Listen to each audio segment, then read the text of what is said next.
with breaking news regarding one bank. It is Bank of New York Mellon. Activist investors at Mercado Capital Management were calling for BNY CEO Gerald Hassell to be replaced. But the breaking news is it appears Hassell may have been tossed a lifeline. Here with the breaking news, Charlie Gasparino. Charlie. Right. Nelson Peltz and Tryon Partners, the big activist hedge fund that's in the stock. I mean, they have a board member on the Bank of New York board. But sources close to Tryon Partners are telling the Fox Business Network is that Peltz basically and the fund is supporting Mr. Hassell. They are not looking for his removal. They are rebuffing what Mercado wants. Mercado has reached out to Mr. Peltz and Tryon to try to get some support to get rid of Mr. Hassell, Gerald Hassell, the CEO of Bank of New York Mellon. But we understand Peltz is rejecting that he wants to work with management. He's calling for something called constructive conflict with management to improve, Chris is laughing here, to improve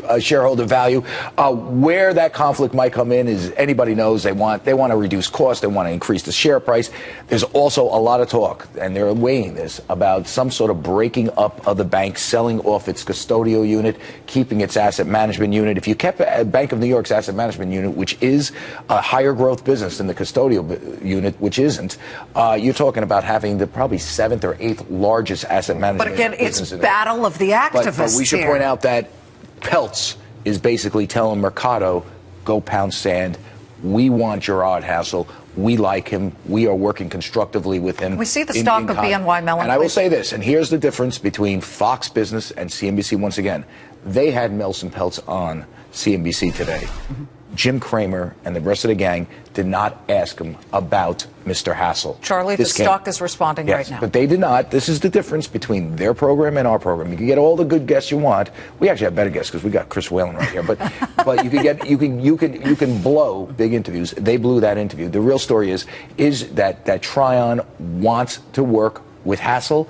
If they want to do anything, one of the options on the table is a breakup of the bank, selling off the slow growth custodial, keeping the asset management. But we're not there yet. We should point out that right now they're in a pretty good place with management, from what I understand. Let's bring in Chris Whalen here of Kroll Ratings Agency. Chris, you are a banking expert. What does this tell you? These are now almost boards are, well, Nelson Peltz does have a board member on here, but boards are just sitting there watching as there's a vicious tennis match between activist investors over leaders of a company. Well, vicious sort of, but remember, they can't make a hostile offer for the company. The Fed protects banks from any kind of hostile takeovers. You know, and the thing is, why get mad at Hassard? He was put there as a caretaker because Mr. Kelly didn't want to settle all the litigation and other issues, right? CEO, yeah. So I think, is he the guy to run the business going forward? I don't know. He's a lifer. He's a longtime Bank of New York employee. And to your point about the business, the custodial business has been merged until they are the only man standing. You're right. The asset management is probably more attractive. But who do you give the custodial business to? Somebody's got to do it. JP Morgan could buy it. State Street could buy it. Would they want it? I think so. I mean, I think Jamie's building that out. City might do. We should point out that one of the interesting things, and this is why I can't believe CNBC didn't ask this question. It's so logical. Nelson Peltz has rarely gone for the head of a CEO. I think maybe one. I think it was Legg Mason. He tried to get the Legg Mason CEO replaced, but he's worked with Wendy's. He's working obviously with Pepsi. What's her name? I can't remember her name now.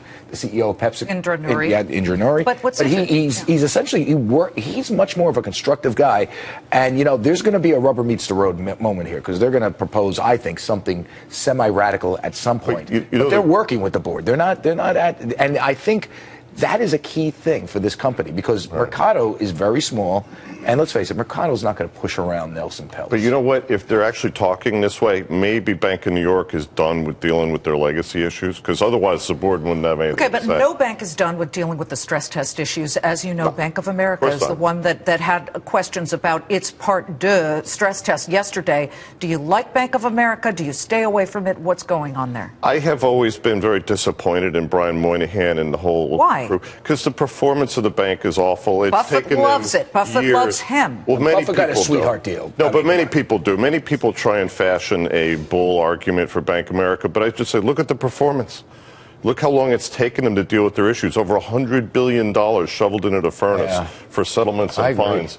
I think the board needs to bring in new management. Remember that it's one of the few banks other than JP that still has the same incumbent management that took them into the crisis. Do you think that Brian Moynihan gets points because people genuinely like him? He's a decent guy, and rightly so. And it's like Brady Dugan was a good guy when he ran Credit Suisse. People cut him a lot of slack. Analysts didn't break his chops, and I think they cut. I think they're sympathetic. Yes, I mean the guy has been going through hell, but the point is, from a shareholder perspective, when do you say enough is enough? But if you brought in someone really good, would it matter that much?